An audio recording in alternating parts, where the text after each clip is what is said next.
E eu quero começar a falar com... A Kerima já começou a fazer aí a linguagem brasileira de sinais.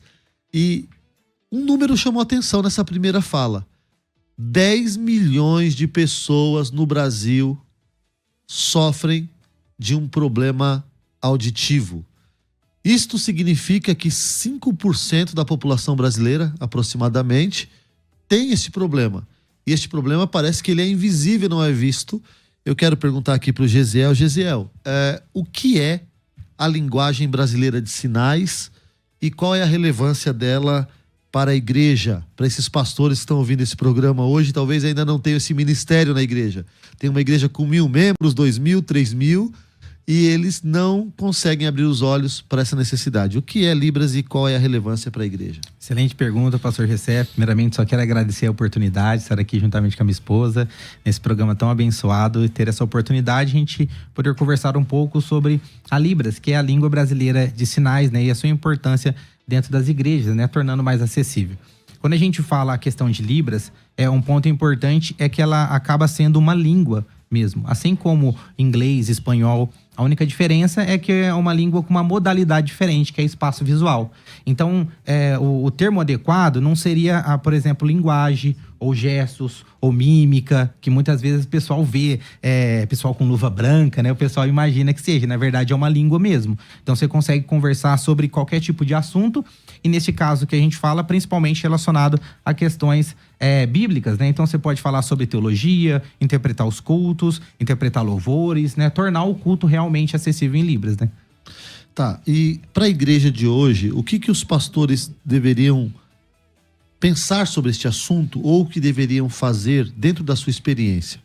Olha, o primeiro ponto importante para a gente refletir é que dentro dessa gama aí de mais de 10 milhões de pessoas, né, apenas 1% dos surdos conhece o evangelho. Então são considerados povos não alcançados e são estrangeiros dentro do próprio país, porque a língua deles, a primeira língua, é a língua brasileira de sinais. Então esse já é um dado importante que acaba nos remetendo, né, à questão do ID, de fazer discípulos, de evangelizar a toda criatura, e esse a toda criatura engloba também os surdos, que são usuários da língua brasileira de sinais. Então esse é um ponto importante. Agora, como fazer isso? A gente precisa de trabalhar a questão da conscientização da igreja para também entender a importância desse trabalho, né? Ok, bom, 5% é bastante, né? É bastante. Isso quer dizer que a cada 20 brasileiros, um tem algum problema auditivo. É um número assustador. Talvez seja aí o grande choque que a gente começa a apresentar para a igreja. E quando vocês começaram a esse projeto, eu queria que você falasse sobre o seu projeto e dissesse se existe uma dificuldade intransponível para uma igreja ter lá uma pessoa, um profissional que use a língua brasileira de sinais para alcançar essas pessoas. Olha, a maior dificuldade é a barreira linguística, né? Então, como é uma língua, então não é algo que a gente consegue já implementar do dia para a noite na igreja, né? Como, por exemplo, tem algumas igrejas que têm departamentos, né? Então, de jovens, de adolescentes. Então, normalmente é um trabalho um pouco mais rápido de se iniciar do que um trabalho em ministério com Libras na igreja, porque demanda o aprendizado de uma língua também, né? Então, esse acaba sendo uma dificuldade muito grande, porém, é esse o nosso propósito, meu, juntamente com a minha esposa Kerima, de a gente facilitar esses caminhos aí de maneira prática, acessível, para que as igrejas consigam também acolher a pessoa surda, né? Tá, mas como que vocês entraram nesse mundo da Libras? Algum de vocês tem alguma deficiência, algum conhecido, alguém na família? Como que vocês se encontraram? Porque, ouvindo a sua fala, aprender o idioma não é tão fácil, né? Uhum. A gente tenta aprender o idioma e demora 2 anos, pelo menos, pra gente aprender. Ou se você estiver imerso no idioma, 6 meses, algumas pessoas conseguem. Então, essa capacidade de aprender uma língua e se comunicar de forma fluente, acho que o termo também seria esse, né? Uhum. É tão demorado. O que fez vocês dois entrarem nesse mundo? Excelente. Quer falar primeiro, Ken? Então, nós, né, não temos nenhum parente que tenha surdez, né, ou deficiência auditiva. Na nossa igreja, na Assembleia de Deus em Ribeirão Preto, uma mãe com uma filha surda começou, assim, a participar dos cultos e ela ficava sentadinha ali interpretando para ela. E aí o pastor viu aquilo e falou, olha, senta mais aqui na frente, começa a interpretar aqui para ela. E ali começou um curso básico para chamar mais pessoas. E eu comecei a ver ela ali, né? E tive uma curiosidade. E fui fazer o curso de Libras. Só que quando eu fui fazer esse curso, né? Por se tratar de uma língua, eu percebi que era muito difícil. Aí eu falei, eu acho que esse negócio de Libras não é pra mim, não. Mas continuei ali auxiliando eles no que fosse necessário, mas não no trabalho de interpretação. Até que um dia a responsável, né, principal, que interpretava as ministrações, interpretava os louvores, ela precisou fazer uma cirurgia nas mãos. E eu já estava ali há algum tempinho Justo acompanhando. Nas mãos, tadinha. Justo nas mãos. Ela teve síndrome do túnel do carpo, fez uma cirurgia. E como nós somos da Assembleia de Deus, nossa igreja ela faz festividades, né? Festividade de jovens. Congressos. E a gente, o grupo de Libras ali, a gente já tinha alguns surdos, havia sido convidado para participar. E ela falou, a gente não pode cancelar, né? A gente precisa ir com eles estão animados, para aí você vai ter que interpretar. Aí eu falei, meu Deus, eu não vou conseguir interpretar um congresso, né? E eu falei, tá bom, vou tentar, você me ajuda no que for possível. E eu fui para aquele culto pedindo a graça de Deus, né, a misericórdia de Deus, e interpretei ali na medida do possível. E quando a gente terminou aquele congresso, a gente viu os surdos chorando, sentindo a presença de Deus. Aí, aquele dia eu entendi que Deus tinha um chamado para minha vida, que Deus tinha algo para minha vida relacionado aos surdos. E daquele dia em diante eu me propus a estar obedecendo o chamado do Senhor, oferecendo a minha vida, né, para interpretar, para levar a palavra de Deus para eles. E quando vocês tentam colocar um projeto desse na igreja, como que é a aceitação? Os voluntários, eles prontamente querem aprender? Como que é o número de desistência disso? Como funciona na prática o trabalho de vocês? Então, pastor, assim, a princípio, o trabalho ele tem uma grande visibilidade, né? Porque o intérprete está lá na frente, né? Tá ali interpretando, então muitas pessoas têm a curiosidade para aprender. E a gente fala muito, né, nesse projeto que a gente faz, que interpretar o culto é a cereja do bolo, né? Porque os surdos passam por muitas dificuldades por conta da comunicação. A maioria dos familiares não sabem Libras, então eles chegam na igreja, assim, com muita carência, muitas demandas. E quando a gente monta o projeto, a gente tem um grupo grande. Mas até o final desse projeto, a gente fica com um grupo bem pequeno. Então, são poucas pessoas que permanecem até o fim, né? Então, aí a importância da gente ter mais cursos, dar mais visibilidade, né? Porque é difícil, sim, mas não é impossível, né? Se tiver dedicação e a pessoa entender que aquele é o chamado dela, ela vai ir até o fim, né? É muito caro aprender Libras? Olha, se você for para a parte de profissionalização fora, você vai ter, né, que fazer as formações, igual a gente tem pós-graduações. Você vai ter um investimento, vai ter que investir como qualquer outra formação.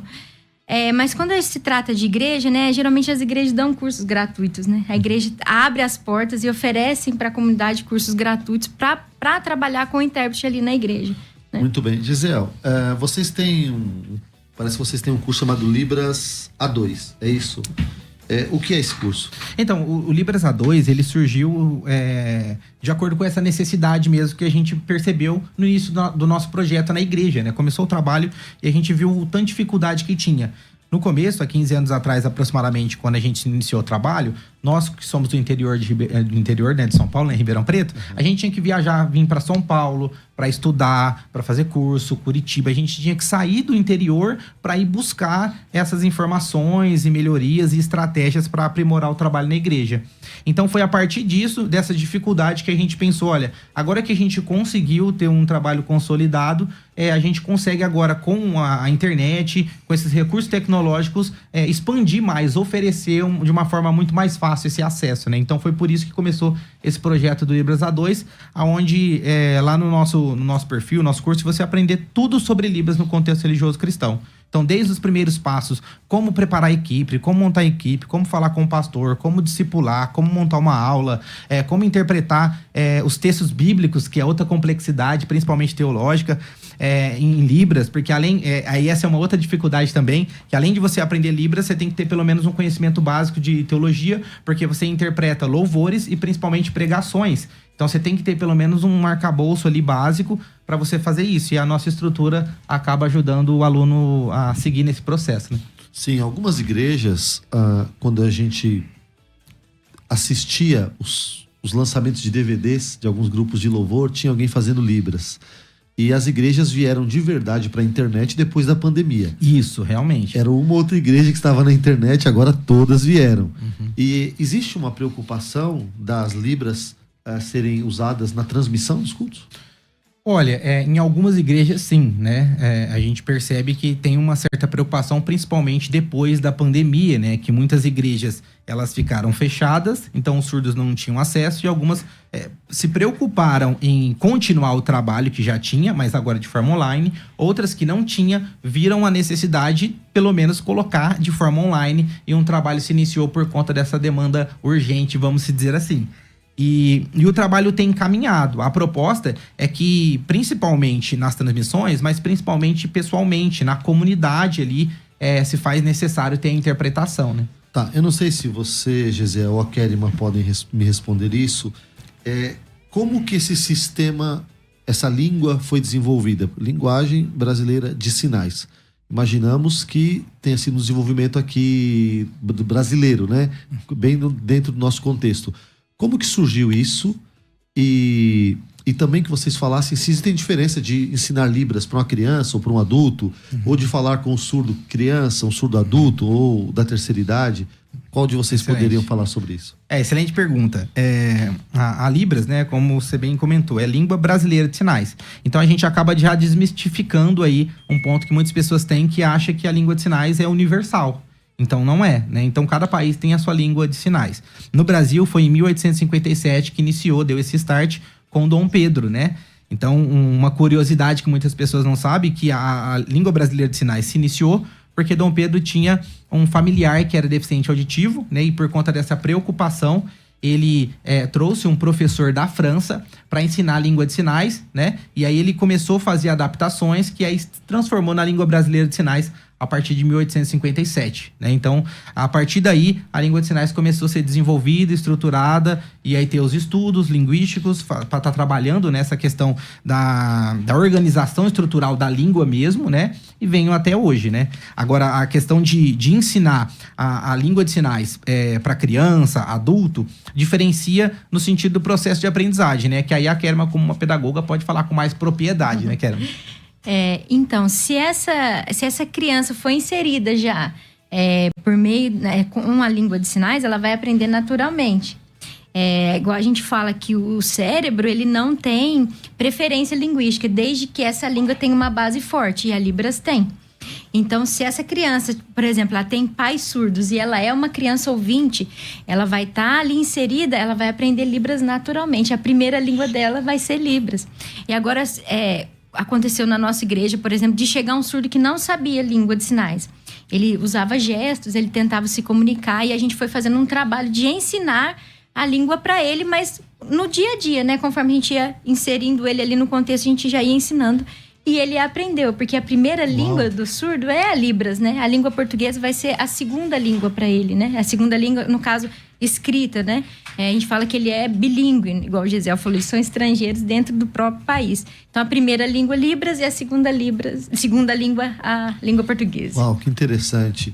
Eu tenho aqui um testemunho de uma pessoa que eu queria chamar ele para nós falarmos um pouco sobre essa parte do que acontece com a pessoa quando ela sente que ela pode se comunicar e que as pessoas conseguem se comunicar também com ela de volta. Como que é essa troca? Porque para quem nasce e aprende a falar, quem nasce já conseguindo ouvir ou mesmo enxergar, que já é um outro universo, para ele, a gente talvez não dê tanto valor ao que seja o fato de você comunicar, pedir uma água, dizer onde sente dor, dizer o que sente na alma naquele momento. São coisas que para nós, para a maioria de nós, sejam simples e que para essas pessoas são barreiras, como eu disse anteriormente, intransponíveis. Então eu tenho aqui o testemunho do Kleber Lucas da Silva, da Assembleia de Deus, grupo Mãos Consagradas. Oi, a paz do Senhor Jesus Cristo, irmãos. Lá no passado, eu não conhecia Jesus Cristo. Algum tempo depois, fui evangelizado por um irmão e aceitei ir até a igreja dele. Teve louvor, adoração a Deus, teve pregação que tocou no meu coração. Me arrependi dos meus pecados e aceitei Jesus Cristo. O seu sangue me perdoou. Tchau! Olha que coisa linda. Provavelmente ele seja surdo-mudo e alguém colocou um áudio ali para explicar o que quem está assistindo pelo YouTube ou pelo Instagram conseguiu ver. Você que está ouvindo a rádio no seu veículo agora, você não viu as imagens, mas é tocante as expressões faciais que ele mostra enquanto fala do testemunho dele. Nesse caso, além da barreira comunicacional, ele encontrou Jesus. E eu queria que vocês falassem um pouco sobre isso. Qual tem sido a experiência de vocês com pessoas que, levadas para a igreja, porque alguém conheceu o trabalho de vocês, alguém sabe que lá tem uma pessoa que consegue falar com eles e apresentam a Jesus. Qual tem sido a experiência de vocês? Excelente, né? Primeiro só agradecer ao presbítero irmão Renato Jerônimo, né? Que fez a interpretação aí pro português, né? Do surdo Clever. Então ele estava sinalizando, né? Para os ouvintes. E aí teve a interpretação em áudio, em voz. E isso é um processo que acontece muito na igreja também. Por exemplo, quando o pastor ele está sinalizando, que às vezes a gente tem ministrações em Libras. Então, quando o pastor está sinalizando, acontece essa interpretação, né, da versão do português. Então, isso é interessante de se falar, que é um trabalho excelente que o Mãos Consagradas, que é um ministério, um trabalho com surdos aqui na Assembleia de Deus de São Paulo, realiza, né? Quando a gente percebe nessa sua fala, ó, pastor, é que muitas pessoas não conseguem entender que se na igreja não tem surdo, é porque falta Libras. Muitas pessoas acham que, pelo fato de não ter um surdo na igreja, eu não preciso ter Libras.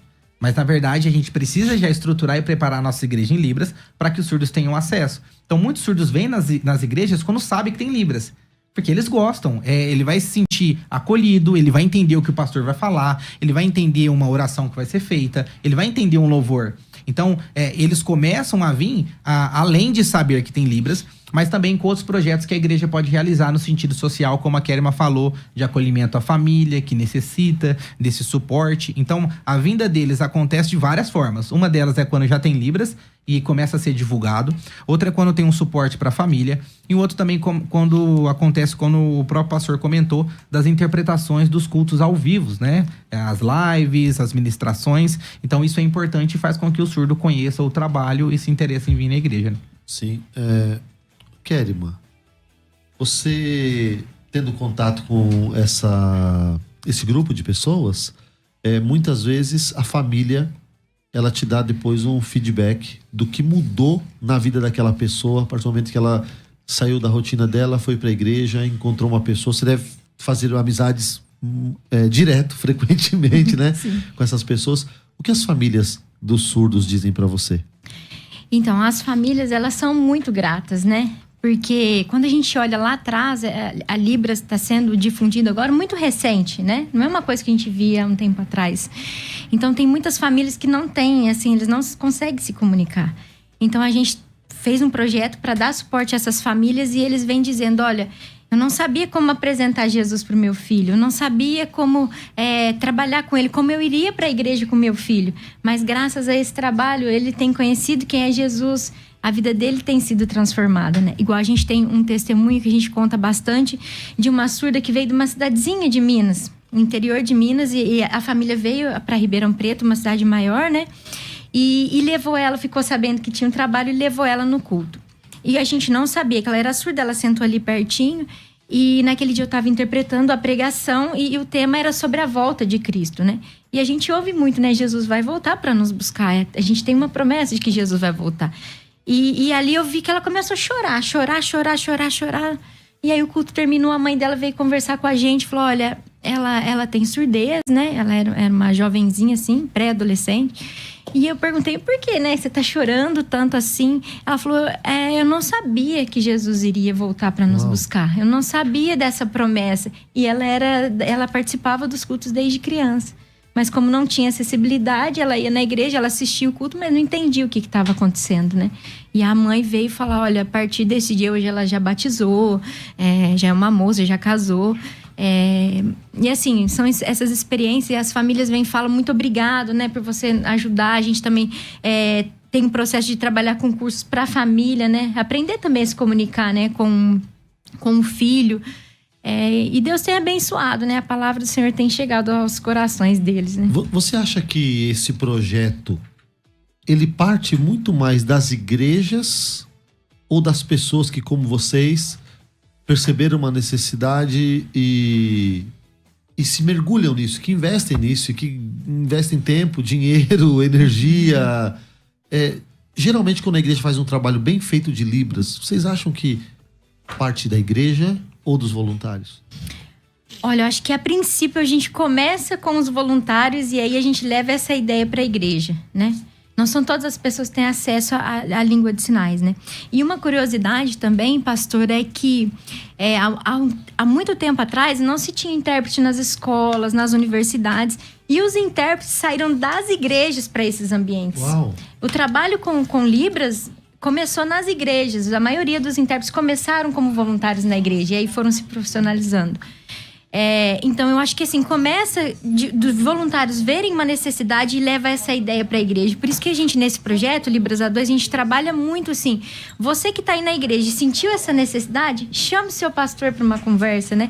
Porque o pastor às vezes não sabe. Ele não sabe a necessidade que tem, ele não conhece. Então, chame o pastor, converse com ele, mostre para ele a importância desse trabalho, mostre que você está disponível a aprender para auxiliar, né? Então, às vezes, parte mais dos membros, assim, e leva a ideia para a igreja, aí o pastor abraça e aí o trabalho cresce. Muito bem. E temos hoje pastor Gesiel Santana, pastora Kérima Santana, que fazem um trabalho com a comunidade surda e fazem um trabalho na igreja com a língua brasileira de sinais. Nós, na primeira parte do programa, conversamos sobre o número de deficientes auditivos do Brasil, sobre o sentimento de exclusão em que algumas dessas pessoas, ou a maioria, vive sendo estrangeiros dentro do próprio país. Alguns deles não conhecem Jesus, alguns deles não imaginam que uma igreja possa atendê-los. E nós terminamos aqui o programa com algumas informações preciosas sobre quando começou a língua brasileira de sinais. Falamos bastante coisa importante. Você que ligou o rádio agora pode assistir novamente esse programa, a primeira parte dele, nas nossas redes sociais, no nosso YouTube e no nosso Instagram. Nessa segunda parte, eu quero começar com um testemunho. Nós temos aí um outro testemunho, que é o Luiz Felipe, também da Assembleia de Deus. Vamos começar com esse testemunho. Enquanto o Rafa prepara o testemunho, nós vamos tocar em algum ponto que nós falamos aqui fora do ar. Por exemplo, o número de profissionais que aprende a língua brasileira de sinais, ele cresceu bastante, porque a demanda desses profissionais ela aumentou. Hoje, em alguns programas de televisão, é obrigatório, pelo menos os programas públicos, ter alguém fazendo a língua brasileira de sinais, a tradução. E nós também conversamos aqui que alguns desses profissionais, ou a maioria deles, começaram nas igrejas fazendo a língua brasileira de sinais, e eles foram contratados para o meio secular para fazerem isso como um trabalho, como meio de vida. O que aconteceu? Algumas igrejas deixaram de serem assistidas por este irmão que fazia esse trabalho voluntário. Então, existe também um desafio de repor essas pessoas e, ao mesmo tempo, de entregar para o mercado profissionais que sejam fluentes na língua brasileira de sinais. Eu queria que a Kérima falasse com a gente sobre esse êxodo de profissionais e dos projetos de tradução da Bíblia para a língua brasileira de sinais. Então, pastor, infelizmente, às vezes acontece isso mesmo, né? Desse tradutor e intérprete de Libras, ele começa a aprender na igreja, ele oferece ali o seu tempo para estar ajudando a comunidade surda, interpretando, auxiliando os cultos. E aí, como a gente tem uma demanda grande e poucos profissionais, ele acaba indo se profissionalizando, indo trabalhar fora. E muitas vezes ele acaba deixando o trabalho na igreja por conta desse trabalho secular. E isso acaba dando um prejuízo, né? Porque a gente precisa novamente formar pessoas. E a gente precisa pensar começar também... do zero. Começar com do alguém. zero. E a gente precisa pensar também, né? Onde que Deus me chamou? Porque, igual eu, Gisele, nós trabalhamos também secularmente com Libras. Mas nesses 15 anos, nós nunca deixamos o trabalho, né? Nunca deixamos os surdos ali sem acessibilidade, sem interpretação. Então, eu acho que, assim, a gente podia refletir hoje, né? Por que essas pessoas estão deixando ali o lugar onde Deus capacitou elas de estarem, né? E largando por conta do secular, né? A gente pode conciliar as duas coisas, né? O ministério de quem trabalha com isso, eu sei que a gente falou no primeiro bloco sobre a visibilidade, que inicialmente as pessoas querem, porque tem uma certa visibilidade, Sim. mas ele é bem tratado pela igreja, de modo geral? Sim. É reconhecido? Sim, na maioria das igrejas onde a gente vai falar sobre o trabalho, que eles nos chamam para dar alguma formação, sim, são bem recebidos. Algumas igrejas, assim, não entendem a importância do trabalho, deixa ali acontecer, mas não entende a importância. E aí, cabe a pessoa que está ali levar essa conscientização para a igreja, para o pastor, né? Porque às vezes a pessoa se levanta ali para fazer o trabalho, mas não quer se unir ao pastor, não quer mostrar ao pastor, né, assim, as demandas, as necessidades. Então, lá na nossa igreja, a gente procura trabalhar sempre junto com o nosso pastor. O nosso pastor, ele dá total apoio. A gente fala, pastor, a gente precisa disso e disso. Ele procura fazer, procura, né, apoiar, assim, de todas as formas.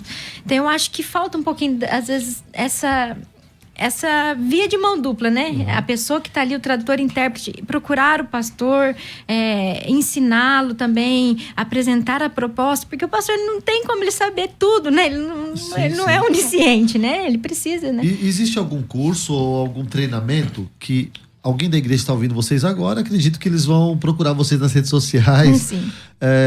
Por exemplo, a equipe de recepção de uma igreja, ela pode aprender algumas coisas básicas. Por exemplo, seja bem-vindo em Sim. Libras. Jesus te ama. Quero te ver de novo. Sim. Algumas, sei lá, um conjunto de 6 ou 10 frases que a gente Sim. possa ensinar para os nossos voluntários, para que ali na entrada a pessoa já... Eu acredito que isso já faça uma grande diferença. Faz uma grande diferença. E conta pra gente isso, como funciona, se isso já acontece, como que é? Sim, pastor, essa fala do senhor é verdadeira, faz uma grande diferença, porque no nosso dia a dia a gente olha para uma pessoa e fala bom dia, boa tarde, a gente consegue se comunicar, né, durante o dia, e o surdo não tem isso. Onde ele vai precisa de um Uber, ele não consegue se comunicar, ele passa perto de uma pessoa, não recebe esse cumprimento, mas aí ele chega às vezes na igreja e não tem, mas se tiver uma pessoa ali para recebê-lo, a gente tem igrejas de pessoas que sabem assim o básico, e às vezes foi um surdo, ele conseguiu ser bem recebido, conseguiu, olha, senta aqui, a gente ainda não tem o trabalho, mas por você a gente vai começar só de fazer isso. Existem alguns cuidados, Kérima, de colocar um surdo na fileira da frente, por exemplo? Sim. Como que você orienta uma igreja a cuidar dessa comunidade? Sim, é importante que os surdos sentem na primeira fileira ali, nas primeiras cadeiras, porque, como o Gesiel falou aqui, ele recebe, ele compreende tudo por meio da visão. A língua, ela é visual espacial. Então, qualquer coisa que acontece no culto pode tirar a atenção dele, porque ele é muito visual. Sim. Então, quanto mais à frente ele estiver, melhor ele vai focar ali no que está acontecendo no culto. E falando sobre, já que é uma língua que requer aprendizado, que requer chegar a um nível de fluência, como que é a produção de Bíblia para surdos? Então, como a gente estava conversando aqui, a maioria dos surdos não conseguem fazer uma leitura fluente da língua portuguesa, porque a primeira língua dele é a Libras, né? Então, o português é muito difícil. E a Bíblia, ela tem uma linguagem mais culta, assim. Então, é difícil para ele ter acesso e compreender a Bíblia. Então, aí surgiu a ideia de alguns pastores, alguns surdos pastores, teólogos que a gente tem, de criar a Bíblia traduzida para Libras. Então são os próprios surdos juntos com esses pastores ouvintes que estão traduzindo a Bíblia para Libras. Então ela é totalmente visual, um vídeo, a Bíblia sendo sinalizada. Então ela é feita em vídeo. Em vídeo. Não é o desenho da mãozinha. Isso, é um ali, aplicativo e tá tá no YouTube também disponível gratuitamente para os surdos. E o Novo Testamento já foi completado. Agora eles estão no desafio de fazer o Velho Testamento. Que é 3 vezes maior em outra linguagem. Isso, e aí demanda estudar, né? Ver como que eu vou trazer Adequação de isso para linguagem. isso, fazer as adaptações culturais, né? Como que o surdo vai compreender esse texto da melhor forma possível. Aí o Gisel pode estar falando um pouquinho desse projeto também. Esse projeto é interessante, né? Que a Kerma comentou. O pessoal da Missão Copós, né, junto com o responsável pastor Alex Silva, né, da Assembleia de Deus de Cachoeirinha, iniciou um trabalho com uma instituição dos Estados Unidos, né, que fez o projeto DOT, e hoje é o Ministério Copós, que é o BTS, né, Bíblia Tradução pelos Surdos. Essa facilidade de a gente ter uma Bíblia traduzida para os surdos e pelos surdos, né, pelos surdos e para os surdos, isso facilita na compreensão do texto bíblico, porque ele vai estar vendo logo na primeira língua. Então, essa é uma ferramenta que auxilia, por exemplo, discipulados, auxilia estudos bíblicos, aprofundamentos mais em textos que são ministrados, por exemplo, no domingo, e às vezes durante a semana o surdo não consegue ter aquele contato que ele teve com o intérprete. Então, essa Bíblia auxilia nesse devocional também. Então, são práticas excelentes que têm acontecido, né? Deus tem despertado, levantado pessoas para ajudar nessa seara tão grande. Quem quiser perguntar sobre este aplicativo, sobre esses vídeos, vai ser recebido por vocês nas redes sociais, né? Isso, o pessoal pode procurar Missão Copós, K de Kiwi, H de... Hora. De hora, isso. Letra O de olho, né? P de pato, O de óleo e S de sapo. Copós, vocês podem procurar, que vocês vão encontrar nas redes sociais esse projeto também bem interessante. Acredito que vai ser de grande valia para quem esteja nos ouvindo agora. Quem sabe na sua família tem alguém que vai ser muito abençoado por essa informação. Pastor Gesiel, o senhor está com 2 livros aí, e vocês são autores desses livros, né? Vamos falar um pouquinho sobre cada um deles? Vamos sim. Esse foi o nosso primeiro livro, né? Libras, uma ferramenta necessária na Assembleia de Deus, né? A gente somos autores desse livro porque a gente somos da Assembleia de Deus. Então foi nada melhor, né, a gente pensando do que começar falando da nossa própria casa. E aí, nesse livro, a gente aborda algumas questões relacionadas à educação do surdo, como que foi esse desenvolvimento, e por que a Assembleia de Deus demorou muito para iniciar esse trabalho com Libras. Então, muitas outras igrejas iniciaram, e por que a Assembleia de Deus, sendo a maior denominação pentecostal do mundo, demorou tanto para iniciar esse trabalho. Então, a gente fala muito sobre isso nesse livro, e também a gente tem lições práticas aí que a pessoa já pode iniciar na igreja, né? Igual o senhor comentou, alguns sinais bíblicos, alguns sinais de cumprimentos básicos, algumas questões que a pessoa pode estar dando os primeiros passos aí. Então esse foi o nosso primeiro livro que a gente acabou escrevendo, né? E aí tem esse novo lançamento que é do ano de 2024. O livro ao qual o pastor Gesiel Santana se refere, o título dele é Libras, uma ferramenta necessária na Assembleia de Deus.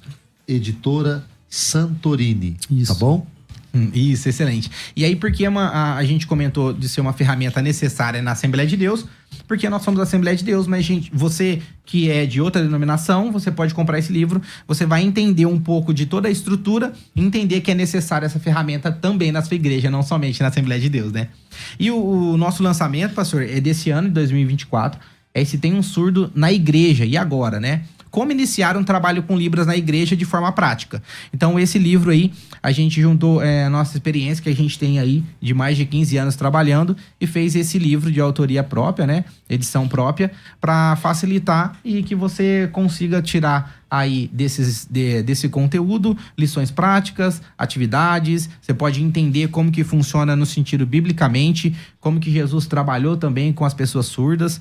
Né, tem até um relato interessante, né, de Marcos, capítulo de número 7, quando Jesus encontra aquele surdo que tem dificuldade de fala. Muitas pessoas não percebem aqueles detalhes, mas Jesus utiliza a estrutura da língua de sinais para conversar com ele. Então é algo que muitas pessoas não conseguem compreender quando não tem esse conhecimento. Então é uma leitura que passa, vamos dizer, batida ali. Então são questões e curiosidades como essa que a gente também apresenta nesse livro, e é importante a gente ter um trabalho com esse na igreja, né? Perfeito. Segundo livro que o pastor Gesiel falou, que é escrito por ele e pela pastora Kérima Santana, Tenho um Surdo na Igreja. E agora? Como iniciar um trabalho com Libras na igreja de forma prática? Eu li aqui, enquanto mostrava o vídeo, um trecho da contracapa do livro, que diz o seguinte: este é o guia mais completo e abrangente sobre este tema no país, oferecendo orientações práticas e insights fundamentais para iniciar um trabalho inclusivo e acolhedor para os surdos na igreja. E como tem sido a recepção da igreja com essa literatura? Vocês são chamados para palestrar sobre esse assunto, para falar, ou vocês só dão treinamento prático mesmo de Libras? Como que é o ministério de vocês, além do que acontece dentro da igreja que vocês são membros? Excelente pergunta, pastor. Então, nós somos chamados, sim, como a Kérima comentou, para dar treinamentos, né, palestras de conscientização nas igrejas. Então, normalmente, como a gente tem uma grande demanda no sentido de igrejas que não tem esse trabalho, então, normalmente a gente é convidado para dar uma palestra de conscientização para a igreja, para depois iniciar os projetos. E a gente tem também o nosso curso, né, que a gente é um plano de assinatura, que é o curso mais completo de Libras no contexto religioso cristão. Então, como eu comentei com o pastor, né, o nosso foco em ensinar Libras é Libras no contexto religioso cristão. Se a pessoa quer, eu quero aprender Libras para ser professor, você não vai aprender com a gente. Eu quero aprender Libras para ajudar na área da saúde, você não vai aprender com a gente. O nosso foco é tornar as igrejas acessíveis em Libras, por isso que a gente ensina Libras no contexto religioso cristão. Então, com a gente, com o nosso curso, as nossas ferramentas e metodologia, você vai conseguir do zero a estar interpretando na igreja. Tudo que você precisa, a gente disponibiliza como ferramenta para ajudar nesse processo. Bom, muito bem. E qual que vocês acham que... Qual é o maior empecilho hoje para uma igreja fazer isso, na opinião de vocês? Qual é o maior empecilho? Por que nem todas as igrejas que a gente vai tem alguém lá traduzindo em Libras? Eu acho que o primeiro ponto é a questão da falta de conscientização, né? Que muitas pessoas ainda não entendem que o surdo é o nosso próximo também, né? O segundo ponto é a questão por ser uma língua, então é uma dificuldade nesse sentido linguístico. E o terceiro ponto é a demanda humana mesmo, né? De pessoas que entendam que esse é um chamado para você, como o senhor até comentou, de gastar o seu tempo, gastar ali investimento, dedicar e renunciar a muitas outras coisas para trabalhar e iniciar um projeto que é totalmente missionário dentro do nosso país, né? Perfeito. Conseguimos ouvir aquele segundo testemunho agora, Rafa? Bom, então, qual é a mensagem aí? Aí eu queria que vocês dois respondessem. Qual é a mensagem que vocês gostariam de deixar para as igrejas que ainda não começaram a trabalhar com a inclusão de deficientes auditivos? Vou começar pela Kérima. Então, nós gostaríamos de falar mais uma vez, né, essa realidade muito triste de que apenas 1% dos surdos conhecem Jesus, conhecem o Evangelho. Igual a gente ouve desde pequenininhos falar sobre Jesus, falar sobre esse amor, falar sobre salvação, sobre o céu, e eles não têm acesso a isso. Mas quando você permite que Deus use as suas mãos, que você aceite esse chamado, você leva a palavra de Cristo para os surdos, você leva o amor deles, você leva a esperança da salvação de estar um dia na glória e de que eles vão ouvir, a primeira voz que eles vão ouvir vão ser a de Cristo. E as nossas mãos são capazes de levar essa mensagem. Então é isso que eu gostaria de deixar. Se você sente esse chamado, que você se esforce, que você não, se você já está nesse departamento, nesse ministério, que você não largue, que você esteja cada dia mais firme para levar aí a palavra de Cristo. E quem quiser encontrar com você, falar contigo nas redes sociais, como que faz? Isso é pelo @Librasa2. Aí no Instagram a gente responde todo mundo. Demora um pouquinho às vezes, mas a gente responde todo mundo. Esse Instagram que vocês passaram, vocês dois respondem ele, é isso? Isso. A gente recebe muitas mensagens, mas responde todo mundo lá. Tá bom. E aí, a sua mensagem é a mesma que a dela? Quer deixar uma mensagem para essas pessoas que ainda não iniciaram o trabalho de Libras na igreja? Excelente. Quero deixar uma mensagem, um convite, tá, pastor? Nos dias 24, 25, 26 e 27, a gente vai fazer um evento que é chamado a Semana da Bíblia em Libras. É um evento online, gratuito, e a gente vai trabalhar sobre os heróis da fé. Então é um evento que você pode participar. Gesiel, eu desejo iniciar esse trabalho. Você pode participar desse evento, que você vai aprender muita coisa e como dar os primeiros passos para tornar a sua igreja acessível em Libras. Então, se você quiser participar, é um evento gratuito, tema no contexto religioso cristão, que vai ajudar e você pode compartilhar com mais pessoas. Semana da Bíblia em Libras. Isso. Isso deve ter um banner lá no Instagram de Já vocês. tem um link lá, só clicar na. Então na vamos bio do colocar Instagram. mais uma vez, por favor, Rafa, o @Libras, para a audiência ter isso gravado. Isso, olha, esse Libras A2. Isso. Lá tem toda a informação da Semana da Bíblia em Libras. Isso. Tenho certeza que vai ser um evento fantástico, abençoador. Você que está nos ouvindo, não perde tempo em participar. Quero agradecer, pastor Gesiel Santana, pastora Kelly Santana. Espero que Deus possa usar este programa para aumentar o número de voluntários e de surdos alcançados.